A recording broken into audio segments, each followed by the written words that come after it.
जिस्म में ज्यों ही कोई फल जाता है, भेजता है दिल को सलाम अपना। अनार ज्यों ही जिस्म में जाता है, आता है सलाम उसे खुद दिल का। हाय, मेरा नाम अलंकार धारीवाल है। मैं एक आयुर्वेदिक न्यूट्रिशनिस्ट हूँ। आयुर्वेद और न्यूट्रिशन के सिद्धांतों से हम सभी के स्वास्थ्य की रक्षा की जा सकती है और यही मेरा ध्येय है। अनार को इंग्लिश में पोमीग्रेनेट भी कहा जाता है। लैटिन में पोमी का मतलब है एप्पल और ग्रेनेट का मतलब है सीड्स।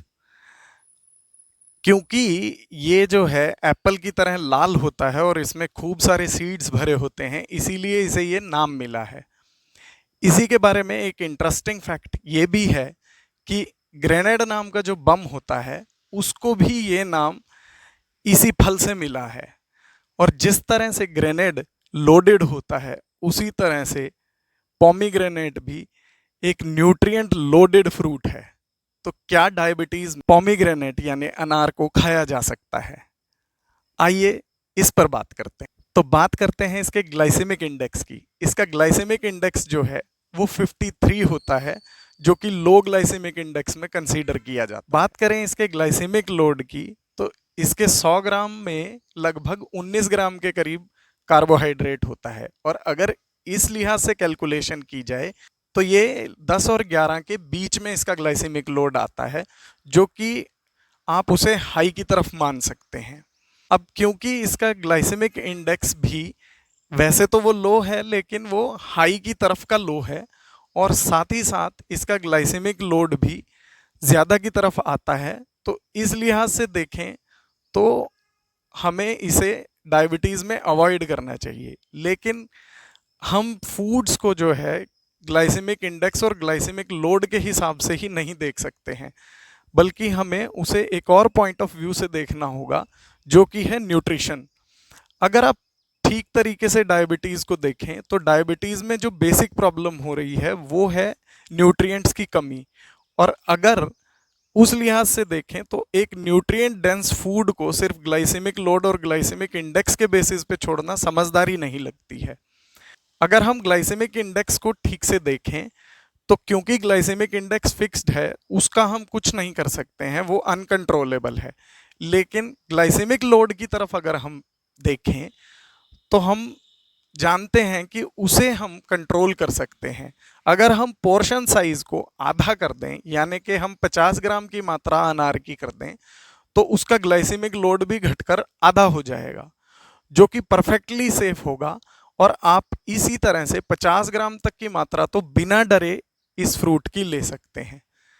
और अगर आपका ग्लाइसेमिक कंट्रोल काफ़ी अच्छा है तो आप 75 ग्राम तक की मात्रा भी इसकी जा सकते हैं बड़ी आसानी से, क्योंकि उसमें भी ये 10 से नीचे ही रहेगा, जो कि परफेक्टली सेफ है, लो ग्लाइसेमिक इंडेक्स में ही कंसीडर होगा। लेकिन आपको जूस हमेशा इसमें अवॉइड करना चाहिए, बिकॉज जूस जो है वो इसका ग्लाइसेमिक लोड बढ़ा देगा। उसका ग्लाइसेमिक लोड भी ज़्यादा होगा और उसका ग्लाइसेमिक इंडेक्स भी ज़्यादा होगा, क्योंकि उसमें फाइबर की कमी होगी। इस वजह से आपको उसको हमेशा ही अवॉइड करना चाहिए।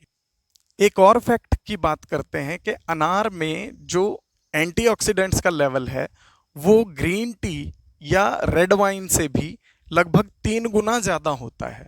इतना जो न्यूट्रिएंट डेंस फूड है ये डायबिटीज़ में किस तरह से फ़ायदा पहुंचाता है, आइए इस पर बात करते हैं। जैसा कि हमें पता है कि टाइप 2 डायबिटीज़ का बेसिक कारण होता है इंसुलिन रेजिस्टेंस। उसी की वजह से इसमें इंसुलिन सेंसिटिविटी की कमी हो जाती है, जिससे आपको हाइपरग्लाइसीमिया की कंडीशन का सामना करना पड़ता है। हमारे शरीर में एक रेजिस्टिन नाम का हार्मोन पाया जाता है, जो कि जब उसकी मात्रा बढ़ती है तो हमारे शरीर में इंसुलिन रेजिस्टेंस भी अपने आप ही बढ़ने लगता है। अनार में एक तत्व पाया जाता है जिसे इलैगिक एसिड बोलते हैं। ये इलैगिक एसिड जो है रेजिस्टिन हार्मोन को कंट्रोल करता है, और जब ये इस हार्मोन को कंट्रोल करता है तो ये साथ ही साथ आपकी इंसुलिन सेंसिटिविटी को इंप्रूव करता है, क्योंकि ये इंसुलिन रेजिस्टेंस को कम कर देता है। तो दूसरी चीज की तरफ चलते हैं कि ये इन्फ्लेमेशन को कम करता है।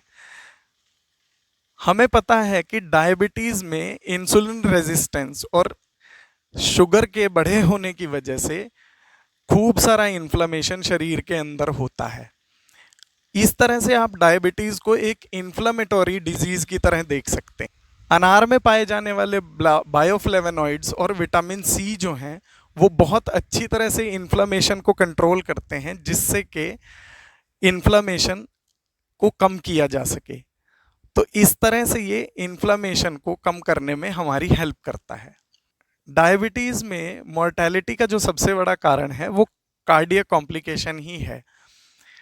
अनार जो है वो एलडीएल लेवल को, जो कि बैड कोलेस्ट्रॉल है, उसको जो है उसके लेवल को कंट्रोल करता है। साथ ही साथ ये भी देखा गया है कि डायबिटिक्स में अक्सर बीपी भी जो है वो बढ़ा हुआ ही मिलता है, क्योंकि इसमें पोटाशियम की बहुत अच्छी मात्रा होती है। इस वजह से ये बीपी को बड़े अच्छे तरीके से मेंटेन करता है, तो इस वजह से भी ये कार्डियक कॉम्प्लिकेशन को कम करता है। साथ ही साथ अनार में कुछ ऐसे तत्व भी पाए जाते हैं जो ब्लड को थिन बनाते हैं, ब्लड को पतला कर, जिससे कि वो सर्कुलेशन को बहुत अच्छी तरह से इम्प्रूव करते हैं, जिससे कार्डियक कॉम्प्लिकेशंस का खतरा कम होता है। इरेक्टाइल डिसफंक्शन, डायबिटीज़ में अक्सर देखा गया है कि मेल्स में इरेक्शन की प्रॉब्लम आ जाती है, और अनार क्योंकि ब्लड थिनिंग इफेक्ट रखता है और इसी वजह से ये सर्कुलेशन को काफ़ी इम्प्रूव कर देता है, और ब्लड सर्कुलेशन की इम्प्रूवमेंट से इरेक्शन की समस्या में कमी आती है। और अब अगर अगली चीज पर बात करें तो वो है मसल सोरनेस। डायबिटीज में अक्सर स्ट्रेंथ ट्रेनिंग की सलाह दी जाती है, और क्योंकि डायबिटीज में काफी ज्यादा इन्फ्लेमेशन शरीर के अंदर पहले से ही रहता है,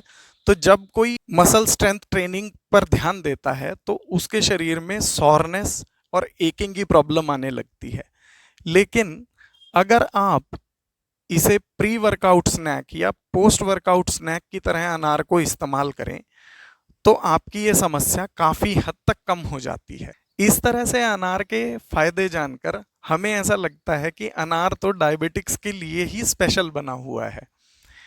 तो आइए अब इस स्पेशल फल का स्पेशल टाइम जानने की कोशिश करते हैं कि कौन सा बेस्ट टाइम होगा जिसमें इसको बेटर तरीके से यूज़ किया जा सके। स्टडीज़ में ये देखा गया है कि अनार जो है वो स्लीप हार्मोन मेलेटोनिन के सिक्रीशन को कम करता है, जिससे ये आपकी एक्टिविटी को इंक्रीज करता है। तो अगर इस लिहाज से देखा जाए तो इसे first thing in the morning लेना चाहिए, जिससे आप पूरे दिन अच्छी तरह से एक्टिविटी कर सकें, पूरी तरह से एक्टिव रह सकें। लेकिन अगर आप ऐसा नहीं कर पाते हैं तो आपको इसको प्री वर्कआउट स्नैक या पोस्ट वर्कआउट स्नैक की तरह यूज़ करना चाहिए, जिससे ये आपकी मसल सोरनेस को भी कम कर सके और उसमें ज़्यादा फायदा पहुंचा सके। लेकिन आपको इसको नाइट में अवॉइड ही करना चाहिए, क्योंकि ये स्लीप हार्मोन के सिक्रीशन को कम करता है, जिससे ये स्लीप में डिस्टरबेंस पैदा कर सकता है। इस वीडियो में हमने अनार के बारे में जो भी जाना, उससे हमें ऐसा लगा कि डायबिटीज़ में अनार एक वरदान के जैसा है, और अगर हम अपने ग्लाइसेमिक कंट्रोल का और पोर्शन कंट्रोल का ध्यान रखें तो हम इसे डायबिटीज़ में भी अच्छी तरह से अपने एडवांटेज में यूज़ कर सकते हैं। आपने अपना कीमती समय हमें दिया, इसका तहे दिल से शुक्रिया। आपको ये वीडियो कैसा लगा मुझे प्लीज़ कमेंट बॉक्स में बताएं। वीडियो को प्लीज़ लाइक करें, शेयर करें, चैनल को प्लीज़ सब्सक्राइब कर लें। मैं मिलता हूं आपसे अगले किसी वीडियो में। तब तक के लिए स्वस्थस्य स्वस्थे रक्षणम।